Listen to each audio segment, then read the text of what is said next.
I want you to picture something for a second. Okay. You're sitting at your desk, right? And right in front of you is that massive competitor analysis file that you or maybe your team recently put together. Oh, yeah, we've all been there. Right. It is thick. It's like beautifully organized. It has charts. It has graphs. It has those color-coded tabs. The color-coded tabs are essential. They really are. And just looking at it, I mean, it makes you feel this profound sense of accomplishment. It feels like serious, rigorous diligence. Yeah, it's like the ultimate corporate security blanket. Exactly. You carry it into a boardroom, you drop it on the table with a loud thud, and everyone just feels safe. Totally. You look at this binder and you think you know your market. But that thud, that is the sound of false confidence. It really is. Because the core premise of today's deep dive is going to sting a little bit. That beautifully organized file you're picturing, it is completely useless. Completely useless. Yeah. It is an artifact of a totally broken process. So today, we're exploring the critical pitfalls in competitor research that lead directly to, well, failed go-to-market strategies. Which is such a massive problem. It's a huge problem. And we're going to use this really fascinating breakdown of the K-12 education landscape as our prime example today. We're going to unpack why traditional research is a trap and where your true competitive advantage actually hides. You know, this should be incredibly validating for anyone listening who has ever felt that specific lingering frustration. Oh, for sure. You know the scenario. You launch a GTM strategy, and it looks absolutely flawless on paper. Right. It perfectly counters everything in that competitor file we just talked about. And then it hits the real world and just falls completely flat. Just totally bombs. Yeah.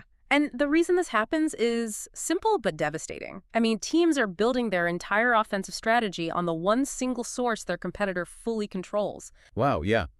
Let's look at what actually goes into that standard competitor analysis file.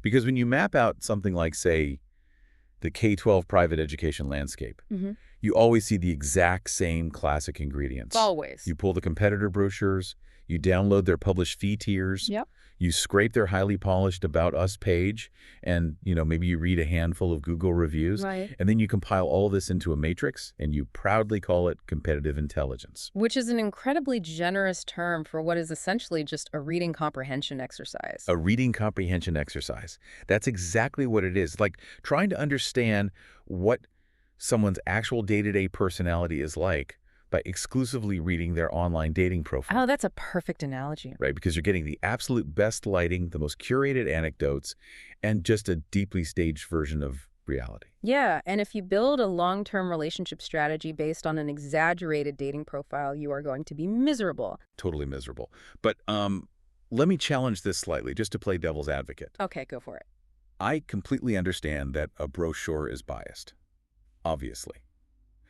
But aren't things like published fee tiers or curriculum standards or even facility square footage, aren't those objective data points? Well, sure, on the surface. Isn't that real, actionable intelligence that we should be using? I mean, it feels like objective data, which is precisely why it is such a dangerous trap. Interesting. Because think about the context of that data. Every single input in that standard file, right? Even the way they present their pricing tiers, it was all written, staged, and heavily approved by the exact competitor you are trying to outposition. They chose what to highlight. Exactly. And more importantly, they chose what to omit. When you sit in a boardroom and analyze that file, you aren't actually analyzing them. You are literally just reading their own sales pitch back to yourself. Wow. You're just echoing their marketing. Precisely. If your competitive intelligence is something a rival could have just handed to you in a manila folder at a trade show, it isn't intelligence. Right. It's public relations. True intelligence requires uncovering the operational reality they actively do not want you to see. Okay, so if we accept that the standard file is essentially a heavily curated PR pitch, the immediate problem becomes figuring out what that pitch is desperately trying to hide. Yes, that's the real work. We have to move away from the illusion of the glossy brochure and step into the reality of the frontline experience. And when you look at the K-12 education space from our sources, the gap between the sanitized claim and the messy reality is just massive. Oh, it's huge. Because the brochure sets an expectation that the operational reality rarely meets. Let's get specific here. A prospective parent reads a brochure promising this, deeply nurturing, individualized environment. Sounds great on paper. Right. But the brochure never mentions that when that same parent walked into the lobby for a tour, they were made to wait 17 minutes before a single staff member even looked up from their monitor to acknowledge them. Or that the receptionist seemed visibly annoyed by the interruption. Exactly. That completely shatters the nurturing illusion before the tour even begins. Yeah, the polished website won't tell you that when a parent pushed past the rehearsed admission script and asked a nuanced question about, say, learning accommodations. Right. The counselor instantly froze up, they got defensive, and they couldn't actually explain the academic curriculum they were supposedly selling. And it also won't mention that while the fee card is beautifully designed and handed over smoothly, the entire room physically tenses up the absolute second the parent challenges the pricing structure. Oh, that tension is so real. It's palpable. And it definitely won't tell you which classrooms feel warm and considered versus the ones that are, like, quietly under construction, smelling of fresh paint, and just hidden away behind some clever showcase wall. Yeah. Right, the stuff they actively hide. Yeah. And there's this concept here that completely rewired how I think about this kind of purchasing decision. The industry refers to it as the 90-second vibe. Oh, I love this concept. It's fascinating. The idea is that a parent decides on a school in the first 90 seconds of stepping onto the property. Yep. 90 seconds. And that decision is driven by purely visceral things. The smell of fresh coffee at reception, the quiet confidence of the front desk staff, the ambient noise in the hallway. Things you can't put in a spreadsheet. Right. They make the decision in a minute and a half, and they rarely revisit it. But again, I have to play devil's advocate here. Bring it on. Are you really telling me a parent is going to make a massive, life-altering decision for their kid based on the smell of coffee in a 90-second vibe? Yes. Like, rather than the actual AP curriculum laid out in the brochure? I am telling you exactly that. Because, frankly, humans are emotional decision makers who rationalize with logic after the fact. We really are. We rely on heuristics, right? Yeah. Mental shortcuts to assess complex situations. That 90-second vibe, the smell of coffee, being greeted immediately with a warm smile versus waiting 17 minutes in an indifferent lobby, it signals competence. Right, it signals care. Care and safety to a parent on a primal level. If the front desk is chaotic and poorly managed, the parent subconsciously assumes the math department is chaotic and poorly managed. Wow. They don't have time to audit the entire school, so they judge the book by its cover. So they basically use the lobby as a proxy for the curriculum. Exactly. And this disconnect is precisely why those go-to-market strategies fail. The GTM strategy is built to attack the brochure. Right, you're arguing about features. Right. It's built to argue about curriculum variations or facility square footage or student-to-teacher ratios. But the brochure is entirely silent on the elements that actually decide a customer's choice. That is so true. The gap between the sanitized claim on a website and that lived sensory experience in the lobby is where the purchasing decision actually happens. Therefore, that gap is exactly where your competitive advantage lives. Okay, but this introduces a massive logistical problem. How so? Well, we've established that this gap exists, and we've established that it dictates the buying behavior. But it is completely invisible from a desk. Oh, absolutely. I cannot run a Google search to find out how a lobby smells. I cannot download a PDF that quantifies an admissions counselor's panic when they go off script. No, you can't. So how on earth does a team actually capture this invisible data if it isn't documented anywhere? You have to fundamentally change your methodology. I mean, you cannot audit an experience from a spreadsheet. You literally have to leave the building. This is where we get into the mechanics of what firms like Aumi Edge are doing. Yes, exactly. The real picture only starts once you get past the boardroom. It requires conducting what they call granular blind field audits. But let's drill down into that term, because I'll be honest, when I first encountered the concept of a field audit, my immediate thought was, okay, so they're just hiring mystery shoppers. Which is the immediate assumption most executives make, right? But it's a crucial misunderstanding of the methodology. So break that down for us. How does a blind field audit actually differ from just sending a mystery shopper in with a clipboard and a checklist? Well, mystery shopping is typically just about compliance. Okay. You send someone in to see if the staff is following the established rules. Like, did they smile? Did they offer me a brochure? Was the floor clean? Right. Basic stuff. Exactly. It's highly subjective, vibe-based feedback.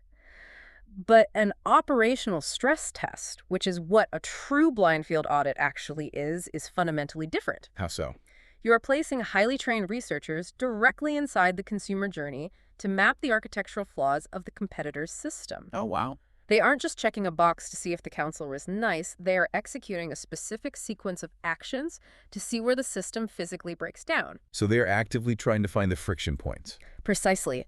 They're logging the exact time to breakdown of standard operating procedures. That's intense. They know exactly which 3 unexpected questions to ask to test the counselor's depth of knowledge. They track the micro-expressions of the staff when pricing is introduced. Wow. They are mapping the operational limits of the competitor in real time. It's really less about market research and honestly more about counterintelligence. Counterintelligence. I love that framing. But let's talk about the reality of executing this, because sending highly trained auditors to do physical, localized walkthroughs across different markets, I mean, that is not a cheap endeavor. No, it's an investment. Right. So how do you justify the sheer cost and time of this approach compared to just, pulling a digital report from a desk for a fraction of the price? You justify it by calculating the cost of a failed GTM launch. Spending millions of dollars attacking a competitor based on flawed desk research is infinitely more expensive than conducting a targeted field audit. That makes total sense. And look, you don't do this for every single minor player in your industry. Right, that would be crazy. You deploy this methodology against the top 2 or 3 legacy competitors who are actively blocking your path to market share. You are essentially buying a map of their specific hidden vulnerabilities. Okay, so once you have that map, what do you actually do with it? Let's say we execute the operational stress test. Okay. We now have these highly detailed logs showing the exact 17-minute wait times, the tense pricing chats, the counselor's inability to discuss Cephal education accommodations. All the dirt. Right, all the dirt.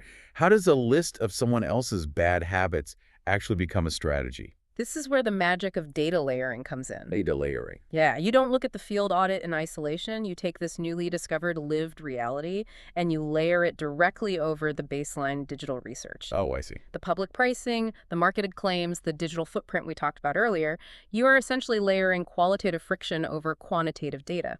I was trying to find a good way to visualize this while looking at the sources. It's not just like holding 2 maps up to the light to see where they overlap. No, it's deeper than that. Right. It is more like looking at a structural blueprint of a building, which is your standard desk research. Okay. And then running a thermal scan over the actual physical building, which is the field audit. Oh, that's really good. Right. Because the blueprint tells you where the windows are supposed to be. Yes. But the thermal scan tells you where the heat is actually leaking out, because the contractor did a terrible job installing them. That is a phenomenal way to frame it. I'm stealing that. Because when you just look at the blueprint, you see a flawless competitor. Everything looks perfectly to code. Exactly. Everything is perfectly to code. But when you overlay the thermal scan, the true 3-dimensional picture reveals itself. You see the operational heat leaks. The heat leaks, yes. Yeah. You see the exact vulnerabilities that they spend massive amounts of marketing budget trying to cover up.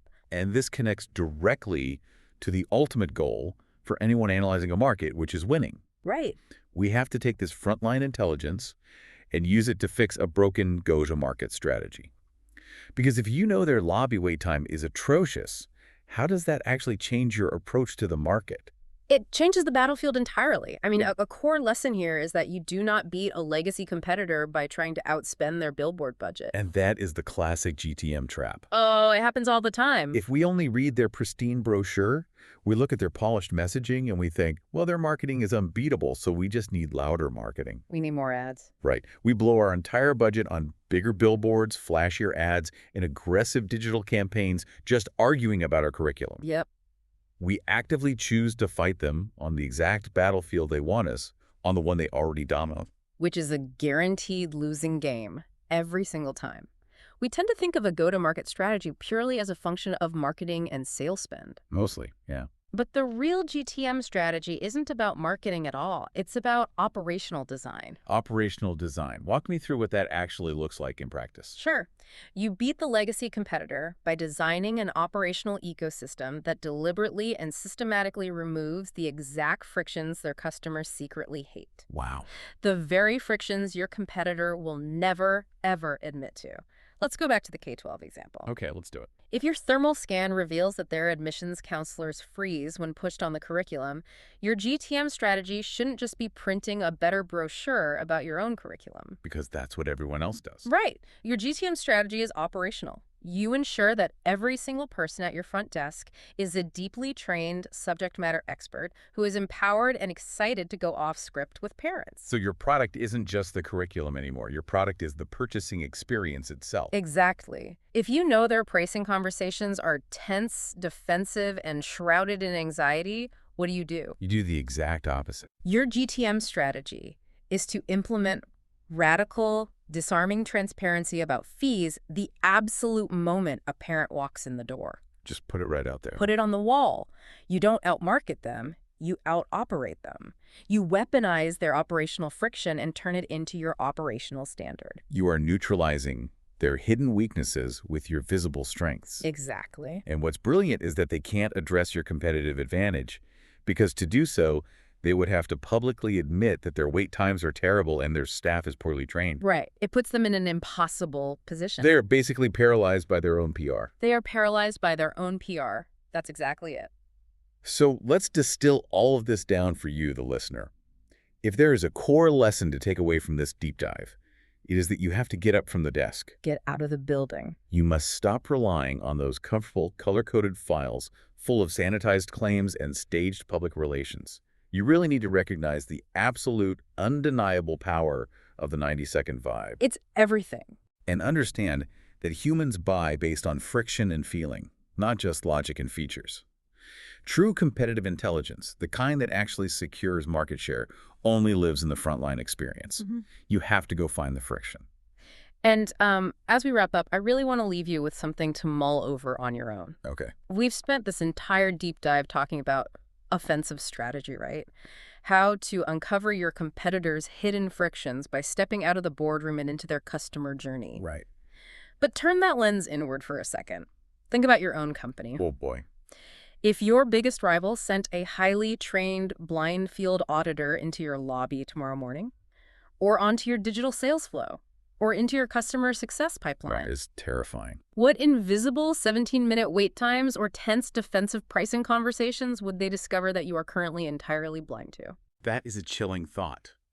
What operational heat leaks exist in your own building while you are busy reading a competitor's brochure?